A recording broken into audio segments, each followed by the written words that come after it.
This sacking of Igor Tudor from his job as Juventus manager, it's not unexpected, is it? No, not at all. They went 8 games without a win, Dotun. And when you're Juventus and your whole identity is this old line from Boniperti that winning isn't an important thing, it's the only thing that counts, it becomes quite hard to mount a defence of yourself when you never win. Igor Tudor did mount a defence of himself a few times with the press, having quite hostile exchanges sometimes, saying, aren't you watching the games? Aren't you seeing how we're playing?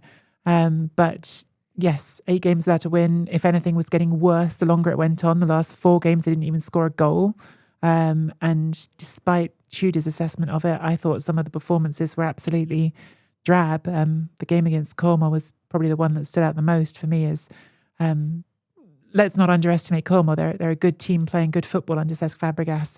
But to me, it was a no contest, and which was the better side that day. It was a clear, marked quality gap in Como's favour, and I think that's just not where Juventus expect to be. So not a surprise that he's gone, but also not convinced at all that it's going to be a get rid of the manager and suddenly everything's hunky-dory situation.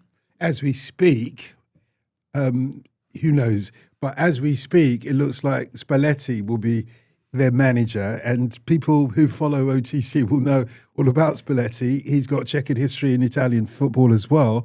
Is he the answer? I was thinking to myself this morning, it hasn't been said that much yet, that yes, all these chippy press conferences we've had from Igor Tudor yet. I mean, if you want a chippy press conference, Luciano Spalletti is certainly going to keep up that momentum. He comes in with, I think, a pretty significant point to prove after everything that happened with Italy, with losing the job after the Norway game in the way that he did. I think he feels like he was disrespected and treated badly. And look, Luciano Spalletti has a pretty impressive CV. He got Napoli to a league title for the first time in 33 years, the first person ever to do that without Diego Maradona in the side to win the title with Napoli. He won the league for Zenit in Russia as well. And before that, he was famous for being the great innovator of that Roma side, Francesco Totti, and coming up with the 4-6-0 and getting the most out of players, more than other coaches have been able to do. So he's a great coach, coming off a bad chapter at Italy. But there's deeper problems, I think, at Juventus than the manager. Yeah, I think that's the key thing here, the overriding thing when you talk about Juventus. It's a case of picking, which point in the timeline where everything went wrong. And for me, it just always come back to the Agnelli, Beppe Marotta fallout, Ronaldo coming in, Juve wanting to go that different direction, kind of wanting to become this global beast, as it were. Juve got Ronaldo, as we say, and yeah, they had some success and they had some great moments there, but you look at what Marotta went on to do at Inter, and Inter ultimately became the big force in Italian football as a result of his move there and his work with Inzaghi.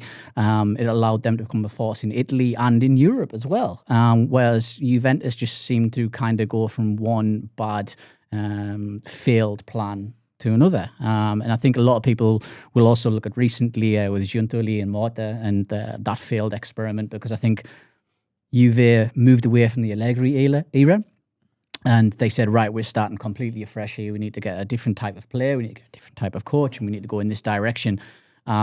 Ultimately, that failed. And in a way, when they went to Tudor, they almost went back to Allegri in a little bit way, and that style and that approach.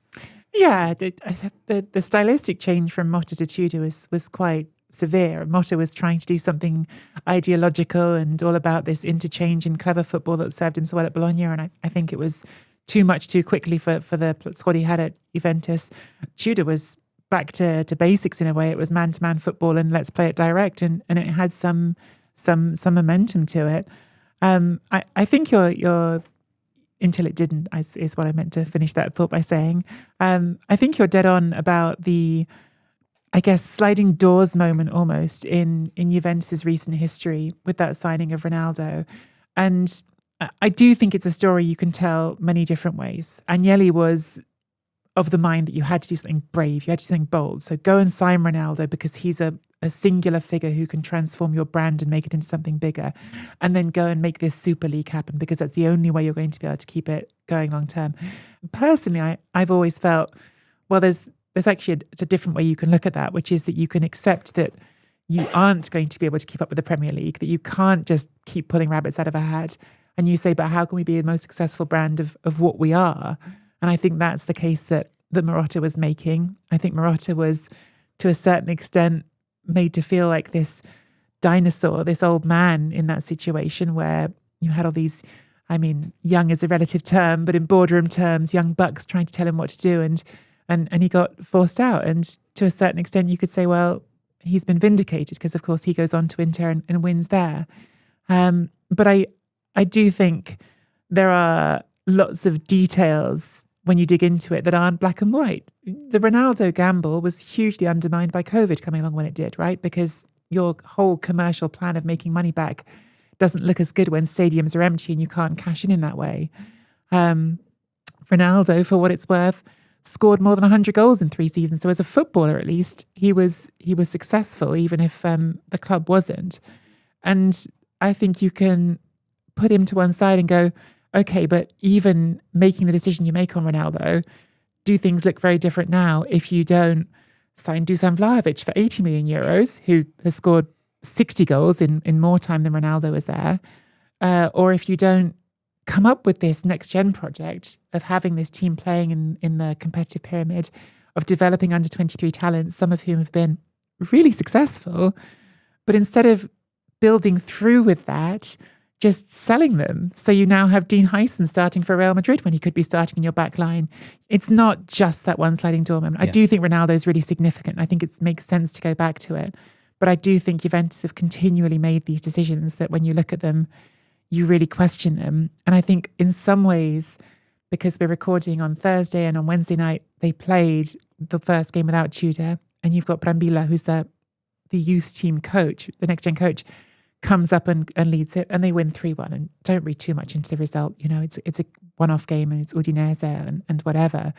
But I did think it was interesting listening to him at full-time talking about the work he'd done with Kenan Yildiz, who's the one great talent they have kept hold of in the youth team, and saying, you know, he was exactly this player in the youth team. What he's gained is he's gained self-awareness and physicality, which he didn't have back then.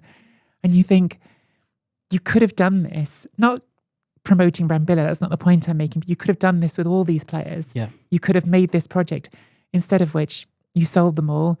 You spent 50 million on Douglas Luiz, who's now out on loan. You spent 30 million on Nico Gonzalez, who's now out on loan. You spent 50 million on Tyrone Koopmeiners, who, listen, I was Koopmeiners' number one fan at Atalanta. I thought he was a fantastic player, but has not lived up to that at all. He feels a very Spalletti player to me. He's somebody who I think could really, you know, thrive under Spalletti, funnily enough, if I was picking out individuals from that team. But I think that's an interesting shout. I mean, he's obviously suffered, like everyone at Juventus, from the fact that there's been this complete mess of strategy. Motta, like I say, was trying to reinvent the wheel, and Koopmeiners got thrown around a lot of different positions. I thought that Tudor would be a better fit for him, because he does let him play a bit more direct and go box to box. Tudor has got some of that same Gasparini idea set in him. But yeah, I mean, why do you think Spalletti in particular? I just think because of Spalletti's style, and I mean, I've got such a, maybe I'm being a bit nostalgic here, I've got such a fondness for that Roma team. That is one of the finest teams in Europe I've seen. Honestly, just I know they weren't immensely successful, they didn't dominate or anything like that, but from a stylistic point of view, it was something new, something fresh, and it did feel like a lot of those players there. Yeah, there's just nostalgia, I think, surrounding them. But I mean, look, he's a great tactician. He absolutely is. But you know, you always wonder when. I mean, he's been away a little bit. He's getting a little bit older and such. You do wonder whether his methods apply now, whether his tactical methods, whether his just general coaching demeanour, how he is, whether that still applies as well. Like I say, I have such a great fondness for him, but it does feel a little bit of a Band-Aid type move. And in the summer, Juventus have probably got, you know, bigger questions to face and bigger problems to face, I think, and they'll have to answer them once and for all. Otherwise, they could really find themselves falling behind even more clubs. We know they've already fallen behind Inter and Napoli. could be more. There could be 3 or 4 other clubs coming up. Like you said, a Como. I know Como. I know there's still these young upstarts and everything, but they are immensely exciting, and people are more drawn to them than they are watching Juventus nowadays. Yeah. See, I'm nostalgic like David, but I'm nostalgic going back to an earlier timeline when it seemed like Juventus were winning the Scudetto every single year, not to talk of success in the Champions League, time and time again. Is it clear that is not the Juventus and they're nowhere near that? It's part of why this moment feels so profoundly terrible is they won 9 league titles in a row. Mad. It's mad when you think about it, where they are now compared to then. They were the evil empire. They were up there with that group of clubs, your Real Madrids, your Bayern Munichs, Man United, who people love to hate. They were these big all-encompassing beasts who were always around in the last 8 in the Champions League. And now they're nowhere near that. People still dislike them and whatever, but I don't think there's any...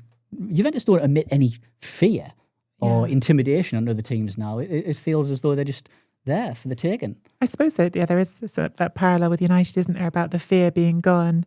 I think it's worth saying in Europe, they were never quite the beast they were in Italy. That sort of famously was the thing that Milan won in Europe and Juventus won at home. Not that they never had any success, but they were never quite at that level with Milan, who put themselves for a time on a par with Madrid as these 2 swaggering European giants.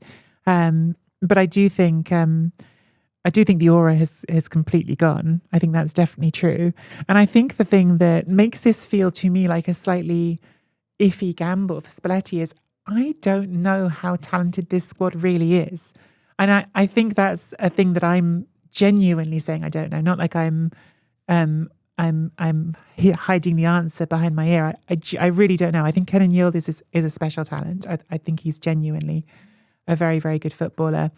But beyond that, Vlahovic has been there for a long time without proving that he's worth what they paid for him. He's out of contract this summer. They're not going to renew him on what he's getting paid. So if he stays, it'll be on less money than he's on.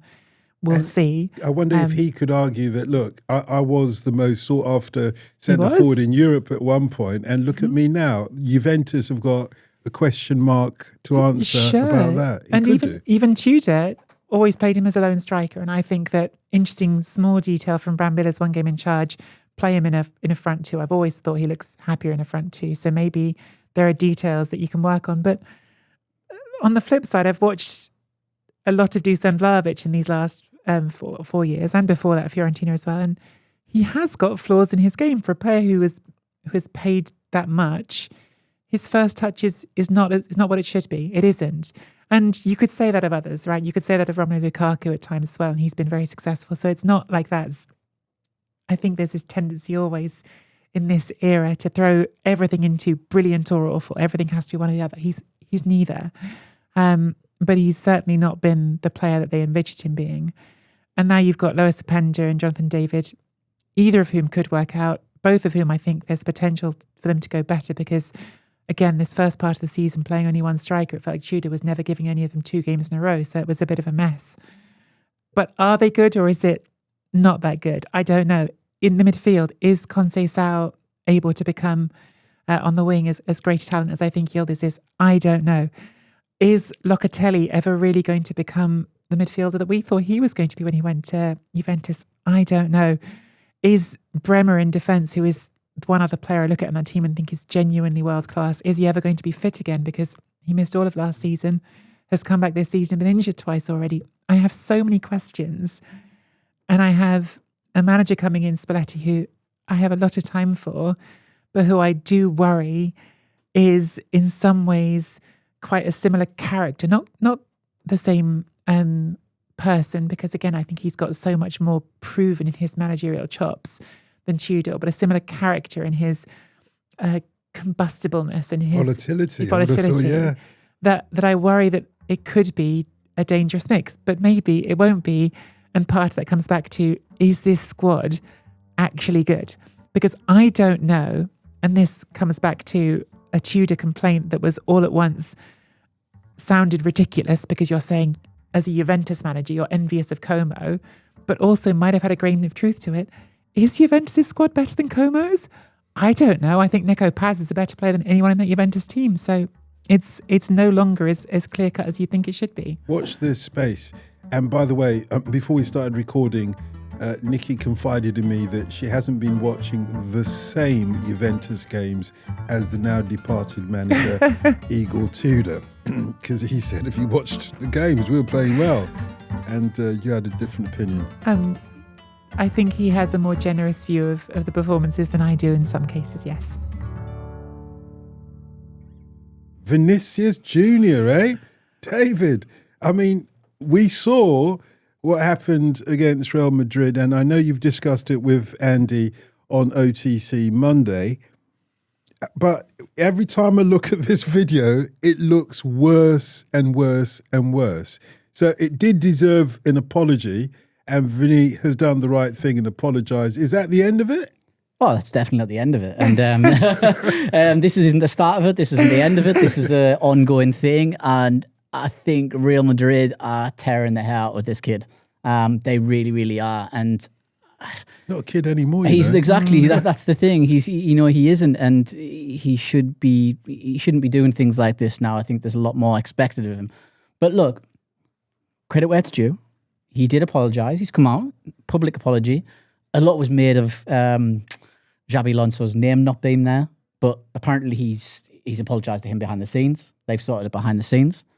Apparently a line is drawn under it, but we know that is not the case because there's also the looming aspect of his contract renewal, which I feel we've been talking about for a couple of years now. It currently expires in 2027. We've got a little bit of time there before he could walk away for free, which I don't think he will. But it's an issue because it just keeps sitting there, and you can clearly see there's a bit of cloak and dagger stuff in the media as well. When Real Madrid through Florentino Perez are feeding things out, Vinny's people are feeding things out, and there's a little bit of a clash there on the way it's going. So there's a few threats being made. Oh, Vinny might walk, he might leave, look for a move elsewhere. Then you've got the Florentino side feeding out that, look, we don't really need him. We've got Bellingham. We're fine. And Rodrigo if needed as well. We're fine. So this is all playing out as well. And all the while, this new aspect of things has occurred with Xabi Alonso arriving at the club. And their apparent lack of a relationship between the two. Vinny not feeling like he is an undisputed starter. If you look, he's been hauled off in quite a few games. He hasn't played 90 minutes very often, so much less than he did under Ancelotti, for example. And there's a feeling of just, there's something not quite right and collected there between the pair. And he is a superstar, and the way that Real Madrid manage superstars is they keep everybody on board, everybody's ego is at bay, and that dressing room, it's kind of massaged in a way. Zidane did it brilliantly. Ancelotti did it brilliantly as well. And also, the key thing to remember, you had senior statesmen, you had your Modric and Kroos, who also managed that dressing room. Even going back to Sergio Ramos as well, who's an unbelievable manager in the dressing room with expectations and egos and young players. That figure isn't really there in the dressing room now. So you look at it and go, when Vinny has these outbursts, when he has these issues, which player is going to go to him and say something? Outside of maybe Dani Carvajal, I don't really see that. So there's a lot of things still bubbling there with Vinny. And what about Xabi Alonso? He's a former player and he's also the coach. Yeah. Does he not have the influence of the likes of Modric and Sergio Ramos, the influence that they once had? Does he not have that? Real Madrid's a funny club. Xabi Alonso is a winner at every single level with Spain, with Real Madrid, with every club that he has been at. He has won. But you have to win and earn the respect and trust in that dressing room. And I still don't think he's fully got it yet. You've got to remember it hasn't started out perfectly for Xabi Alonso at Real Madrid as well. Okay, we've had that good win at Barcelona, and I think that's a key juncture. I think that could turn the screw a little for them and for them moving forward and what he wants to put across. But it's not quite there. He's very, very involved as well. And this is another thing that's been fed out to the press from whatever side it may be, that there is a feeling in the Real Madrid dressing room that Xabi Alonso is extremely hands-on. He's another player on the training field. He gets involved. He's got the Copa Mundials on and he's skinning passes about the pitch and he's involved with everybody there like that. I think Ancelotti was far removed. Even Zidane as well is a bit more further removed than that. And I think the players haven't become accustomed to that. So that's a different thing for them to fill with. So there's a few players as well as Vinny who are kind of still figuring things out with Real Madrid at the moment and where they're going. Nicky, look, it's not the first time a player's had a strop on the field, being called off, being substituted, but this one felt as if it was on a different level. I know we're talking about superstars and everything like that. And now we are hearing, albeit nothing confirmed, that Real Madrid could entertain the idea of letting Vinny go. Are we close to that yet? Or is this just, speculation? Is this, again, his people versus Real Madrid's people feeding the press what is not necessarily the correct truth, the reality?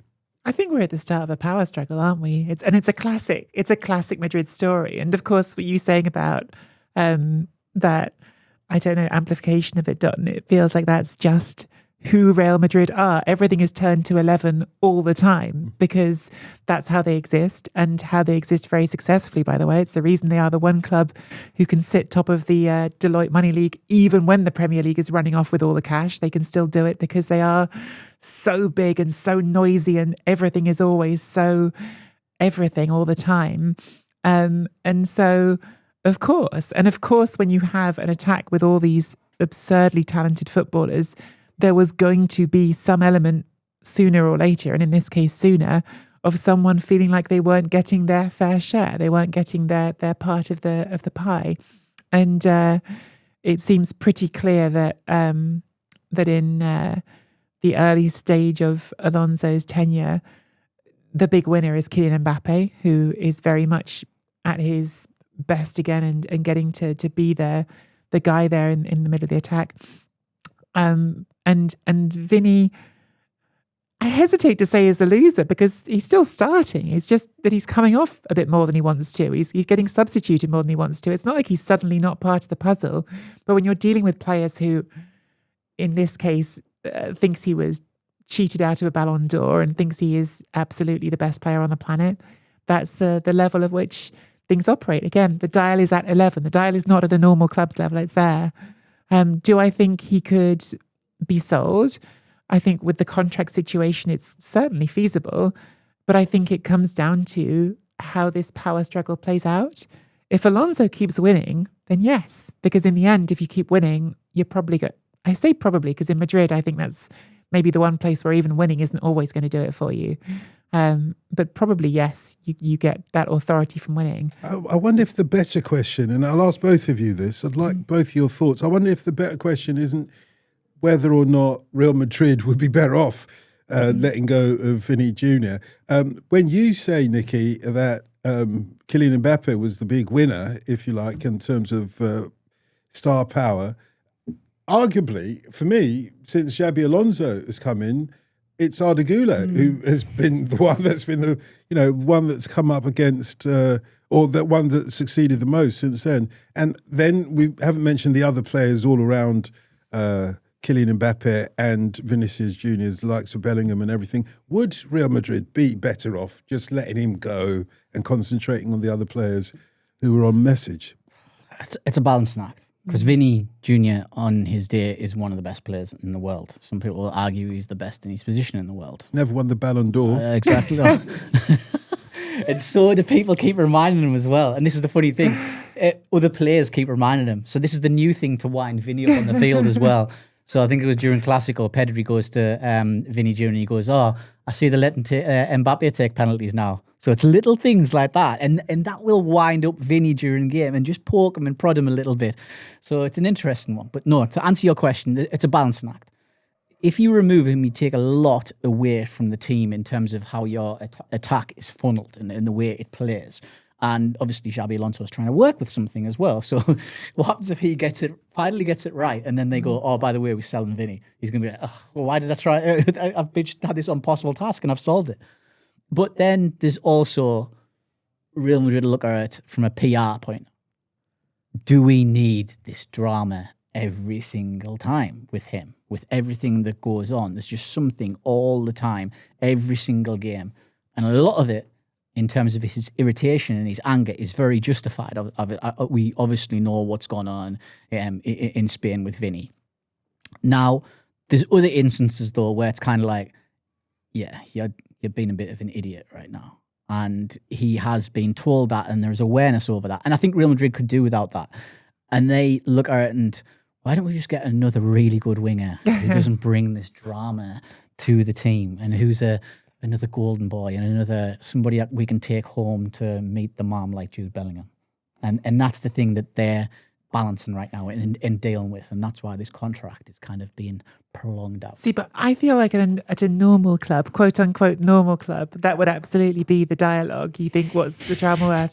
But I'm again, in my head, that's who Madrid are. They are the collection of Galacticos, and sometimes it is too much, but that's the almost the what makes them who they are, is that they live on that threshold. They live on that edge of, and I think that the Jose Mourinho chapter was maybe a chapter in which they felt like they went over it. They couldn't stay on the threshold. And I was thinking about Mourinho actually, because if you go through Mourinho's different tenures, quite often he would make a villain within his own squad as someone to isolate a bit and almost galvanize the rest of the team against. He did it very high profile with Karim Benzema.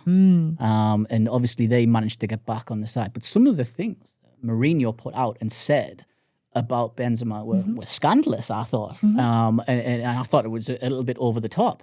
So yeah, you're absolutely right. He does do that. He's done it at Man United with Pogba as well. Did it with Zaniolo at Roma, did it with Balotelli at Inter when they were on the way to winning the Champions League. And I just don't imagine Alonso following that same path, is what I was thinking with the rest of that thought, which is why I can't, if Alonso wins the power struggle, if Alonso is going to continue being the manager there, and I think in Madrid, like, your future is never promised. If things go wrong, you can get out of favor real quick. He's doing well right now, but I think if he stays the manager there, then it becomes more unlikely that an unsettled player would stay, because I don't think that's his way. I don't think he wants that tension. But I think the club, as a club, does not inherently reject that tension. The club will tolerate whatever as long as the show is thriving. And that's what makes them such a fascinating club, and such a fascinating spectacle to watch. What Vinny's done with his public outburst, though, is distract away from the fact that Real Madrid are actually top of the league. They should be celebrating. They just won Clásico, the biggest result of the Xabi Alonso tenure so far. But this is what I'm saying about the drama. He's taken away from a very, very good result, and that is what they've got to contend with.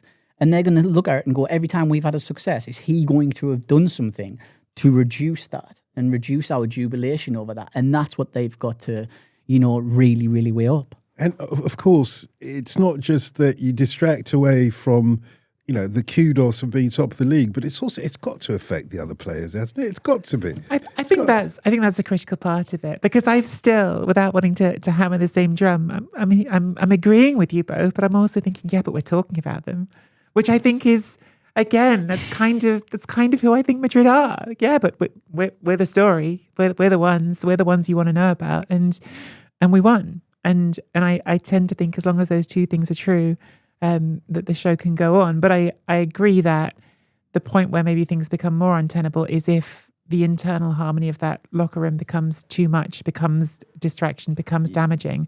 I'm not convinced we're there yet, because again, they won the biggest league game of the season so far at the weekend. So for now, at least, the picture on the pitch is rosy. Okay. I think Nicky's trying to say he's still in the WhatsApp group. Yeah. So when the side WhatsApp group is made without Vinny, that's when to worry.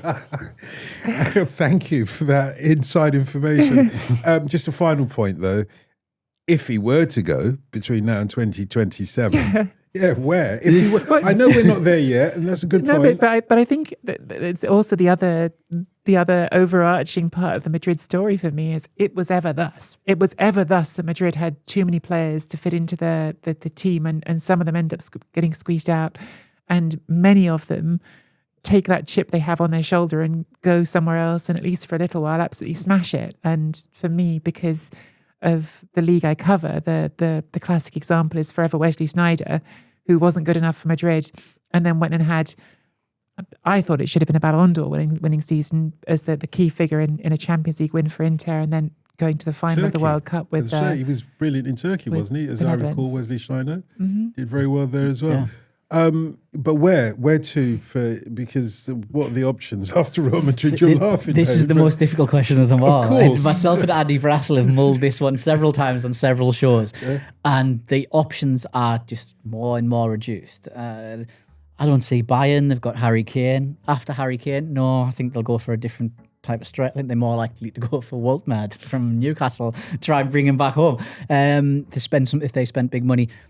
Man City, I don't know what Pep goes, and then they might move in a different direction. Maybe Vinny arrives then if they want to go back to that. But again, they don't want the headache, though, do they? Man City don't want that headache. The clubs don't want the headache. So then you can go through all the clubs. So you're always going to come back to Saudi. But it's like, is Vinny really going to... If this is the kid... Not if he wants the Ballon d'Or. Exactly. Yeah. This is the thing that has chewed him up most, is not winning the Ballon d'Or. He is certainly not winning it if he goes to Saudi. So I genuinely don't know where he goes. Does this end up with Vinicius Junior at Manchester United and just somehow inexplicably no longer able to score a goal? David said he's not going to win the Ballon d'Or. Let's just leave it at that. I tell you, the league that perhaps we should be paying attention to is the Eredivisie. PSV have gone joint top in the Eredivisie now with a 3-2 win over Feyenoord. That would upset, Robin van Persie, I imagine. But they're still in it, and you can't tell which one of them is going to come out on top. No, it's definitely one of the title races in Europe to keep an eye on, I think. And if anyone who, I imagine lots of our listeners don't get to watch 90 minutes of every Eredivisie game, but if you've got 5 minutes going spare, just treat yourself to the highlights of this game, because every single goal was an absolute corker. And two really fascinating projects, I think, going on. Obviously, PSV absolutely walloped Napoli in midweek before this game, so riding the crest of a wave, and a few players there who I think we're going to be talking a lot about in the next few years. And this weekend, certainly Ismael Saibari, who scored all 3 of their goals, and who even Peter Bosch's own manager in the post-game conference was going, I think he'd be a really good Premier League player. And you're thinking, what are you doing? Like, he's just scored a hat-trick for you. Don't talk them into it. But he might well be. He's certainly direct and powerful, and technically really, really good on the goals. The second and third finishes, roof of the net and then a absolutely filthy lob. I really enjoyed them. So lots of interesting, exciting things going on there. But Feyenoord, who, yes, they did lose their first loss of the season, and clearly a blow in the title race, especially because they were at home. But that team, I think, had 6 players under the age of 23 in it, or 23 and under maybe, a couple of teenagers. Van Persie is absolutely shaping them a bit at the moment, as I think what we imagine, what we want emotionally, Ajax to totally be. Agree. They're the Dutch team that's got the good academy, that's doing things the right way, and developing players and making a project that's fun to watch. And even one in there, Luciano Spalletti, who scored their first goal, who is getting a lot of buzz in Italy because he's got an Italian dad, and they want to nab him for the Italy national team before he declares. Is he still available? He's played for both youth teams. So he was, I think, under 19 for Italy and under 21 for the Dutch. So he basically said the other day, I want to play for the national team, and then kind of said either. So I think he's just itching to get out there and play some international football. As fascinating as it is, and as fascinating as these 5 goals were, it shouldn't be a surprise to us, those of us who have been following Eredivisie, even part-time as I do, that Robin van Persie is doing so well, David. I'm looking at Xabi Alonso all over again, a player who's found his niche in coaching for Feyenoord for now, but you can see him going beyond that very, very soon, can't you? Absolutely. And it's, he's another one of those players who's turned manager, who's played under a lot of incredible coaches as well. And, he's obviously extracted so much from being in those dressing rooms under your Wengers, your Fergusons and such, and applying it to his philosophy of his own where he has, and then adding his own things to it as well, and that's what's so interesting about it. And his look, this is the nature of the Eredivisie, and it's to its credit, and it's to flatter it really. In a way, he's inevitably going to be linked with Premier League jobs and such when they come up. Like we said about Saibari, when a player does well, they're going to get linked to the Premier League as well. But yeah, I think Feyenoord are going to be in it till the bitter end, and it's going to be between them and PSV. I think they're both going to absolutely destroy everybody else in the league, and it's going to come down to those games that they play against each other. Ultimately, that's where it is. I don't think Ajax are in the conversation. I think it's very much between these two. These two will set the pace. And it's going to make for an interesting season. And the next time they play each other is also going to be equally as interesting. You just know Van Persie will have, learned a few things from that, things that he can change. Because I think Feyenoord's defence is very good as well. I think before coming into this game, they'd already conceded 6 goals.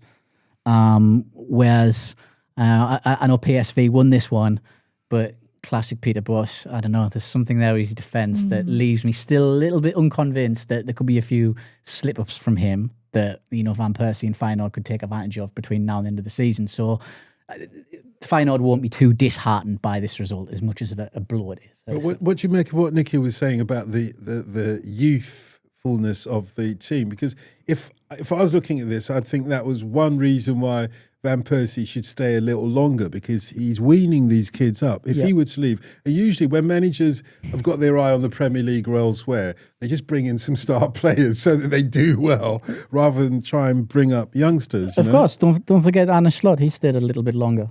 They thought he was going to go early, but he managed to stay a little bit length of time as well. I think Van Nistelrooy went a little bit early, so it depends how you look at it. But yeah, Van Persie could easily. He's still super young. He could still have another 2 years, 3 years there.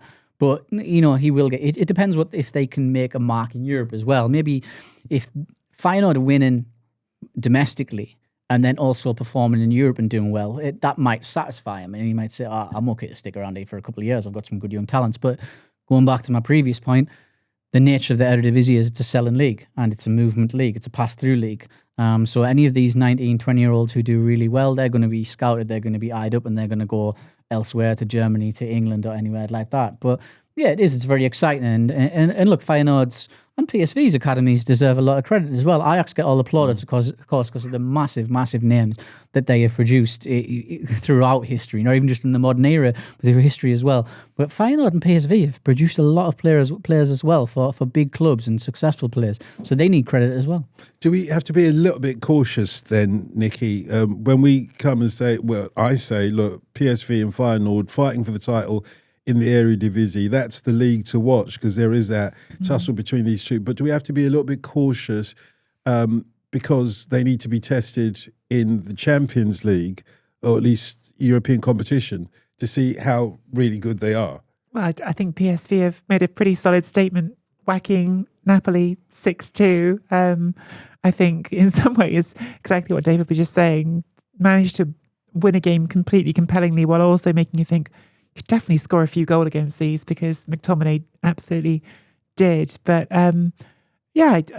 it's this odd, never ending. I'm being unfair, but this odd giant group stage at the start of the tournament. You never quite know where you are with it until, even at the end of it, you don't know where you are with it, because as we saw last season, you can barely scrape into the 24 and then go on to win the whole tournament. So it's hard to take big conclusions, I think, from the beginning of the Champions League. But I think PSV feel like they've got their bit between their teeth at the moment. I think there's certainly some element of momentum carrying from that midweek Champions League game into going and winning your big domestic game. And they come thick and fast, don't they, the European games at the moment. So we'll see more very soon. Before I go home to watch all those 5 goals, we've come to the point in proceedings when we reflect back on the Game of the Week choices that our experts made last week.